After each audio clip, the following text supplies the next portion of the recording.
Caríssimos irmãos e irmãs, a cruz é a marca distintiva do cristão. Não sei se já participaram de uma cerimônia de um batizado, mas o primeiro sinal que aquele que vai receber o batismo recebe na sua fronte é o sinal da cruz, o sinal do cristão. Por isso não existe um cristianismo autêntico sem cruz. E é justamente por isso que nosso Senhor, Ele diz muito claramente: se alguém me quiser seguir, renuncie a si mesmo, tome a sua cruz e me siga. Jesus, Ele mesmo, morreu na cruz. Se Ele não fosse padecer esse sofrimento, Ele não daria esse exemplo e não daria também esse quase mandamento que Ele fez. Mas não, Jesus mesmo viveu e diz que nós precisamos também seguir esse mesmo caminho. Então nós não devemos temer o caminho da cruz. O problema é que, infelizmente, muitas pessoas acabam querendo viver um cristianismo sem cruz. É verdade que Jesus ressuscitou, Jesus passou pela cruz e está ressuscitado. Mas a cruz ainda continua sendo o caminho de todo cristão. E Jesus, Ele ao ressuscitar, Ele não liberou os seus do caminho da cruz. Esse ensinamento que Ele fez antes de morrer permanece. Por isso nós precisamos continuar, crendo que esse é o caminho que nós devemos trilhar. E sem medo, com coragem. O que a cruz concretamente significa na nossa vida? A cruz significa nós matarmos o homem velho. O que aconteceu com o nosso Senhor, no momento da sua paixão, foi ali a morte do homem velho. Evidentemente, Jesus não tinha pecado nenhum, mas Ele assumiu em si todos os pecados. O pecado de Adão, e ali destruiu o pecado e a morte. Por isso, caminhar no caminho da cruz é justamente fazer morrer o homem velho que existe dentro de nós. É um caminho verdadeiro de renúncia e de conversão. Aqueles que não buscam plenamente a conversão, que não buscam matar essas suas tendências pecaminosas, não conseguem ouvir aquilo que Jesus diz. E é por isso que nosso Senhor continua dizendo: quem quiser salvar a sua vida, vai perdê-la. Mas quem perder a sua vida por causa de mim e do Evangelho, vai salvá-la. Como é que nós vamos salvar a nossa vida? Todas as vezes que nós procuramos os nossos interesses, da nossa vontade pervertida pelo pecado, isso vai nos conduzir fatalmente à morte. Jesus diz: quem quiser salvar a sua vida, ou seja, do jeito que está, nessa condição de pecado, vai perder a sua vida. Ou seja, vai chegar à morte, a morte eterna. Mas quem perder a sua vida, ou seja, fazer essa vida de pecado morrer, por causa de mim e do Evangelho, transfigurar a sua vida à imagem de Jesus, esse vai ganhá-la. Então, essa é a suma da nossa vida cristã, que nós devemos interiorizar e viver com profundidade. Nós precisamos realmente lutar contra tudo aquilo que é tendência pecaminosa em nós. Nós precisamos viver uma vida crucificada. E isso, é evidente, não é fácil. É um caminho difícil, mas é um caminho que nos conduz à verdadeira vida. E essa vida nós já experimentamos desde já. Não significa que nós vamos padecer uma vida de sofrimento, tempo integral, e vamos receber a recompensa somente na eternidade. É verdade, essa recompensa virá plenamente somente na eternidade. Mas desde já, aquelas pessoas que vivem sobre a marca da cruz, são pessoas que vivem uma vida verdadeiramente livre. Porque os santos viveram marcados pela cruz.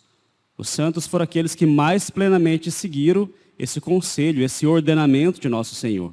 Não quiseram salvar a sua própria vida, tomaram a sua cruz, ou seja, aceitaram o sofrimento e aceitaram essa grande missão de matar em si o homem velho e alcançar uma plena liberdade.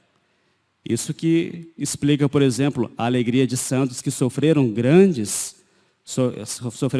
dores, grandes tormentos. O Padre Pio de Petreutina, por exemplo, um homem que viveu mais de 50 anos com as marcas de Cristo no seu corpo, foi o primeiro santo sacerdote estigmatizado da história, padecia dores terríveis, mas vivia uma alegria tremenda. Ou seja, ali nós tivemos um retrato claro do que é alguém não viver para si, mas aceitar a sua cruz e alcançar a vida. Ele alcançou uma vida de plena liberdade. Era um homem feliz.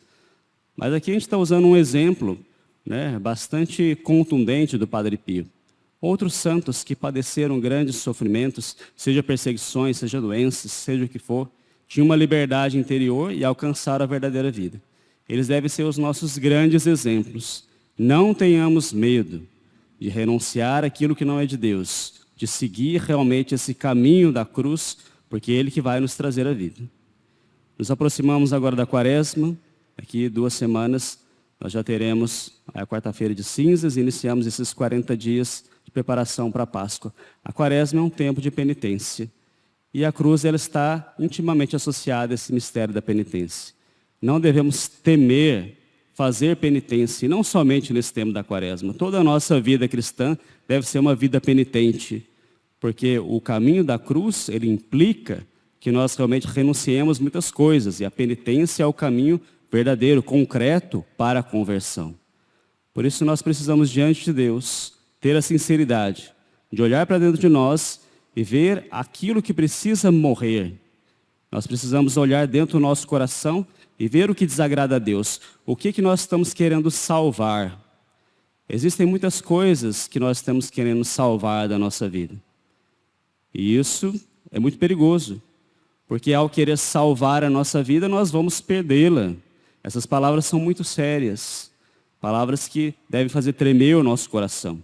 E mesmo nós que estamos há algum tempo na caminhada, nós somos muitas vezes tentados a salvar muitas coisas. Sim, com toda certeza, em algum momento a gente já decidiu empreender esse caminho, né, de seguimento de Jesus, tomar nossa cruz e segui-lo. Mas vai passando o tempo, pode ser que a cruz se torne um pouco pesada e a gente quer sempre voltar atrás, sempre buscar salvar alguma coisa. Peçamos a graça de realmente aceitar o caminho que Deus nos propõe. Aceitar com integridade, aceitar tudo, assim como fizeram os santos. Peçamos a Nossa Senhora que nos ajude a dizer o sim para isso que nosso Senhor nos propõe, assim como ela mesma fez. Nossa Senhora, mais do que qualquer santo, seguiu plenamente esse conselho de Jesus. Ela é a primeira discípula de Jesus. A Virgem Maria é não somente a mãe de nosso Senhor, mas é a primeira e a mais perfeita discípula, que renunciou completamente a si mesma, tomou sua cruz. Nós temos que concordar que a cruz de Nossa Senhora foi uma cruz pesadíssima, porque ela compartilhou a mesma cruz do seu filho. Não padeceu no seu corpo, mas padeceu na alma.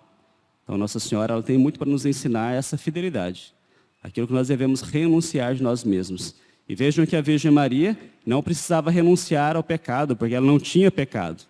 Nós temos esse agravante.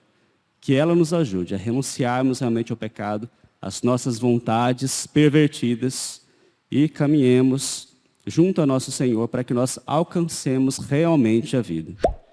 Que nós possamos viver uma verdadeira por causa dele e pelo Evangelho, para que nós sejamos salvos como ele prometeu. Louvado seja o nosso Senhor Jesus Cristo.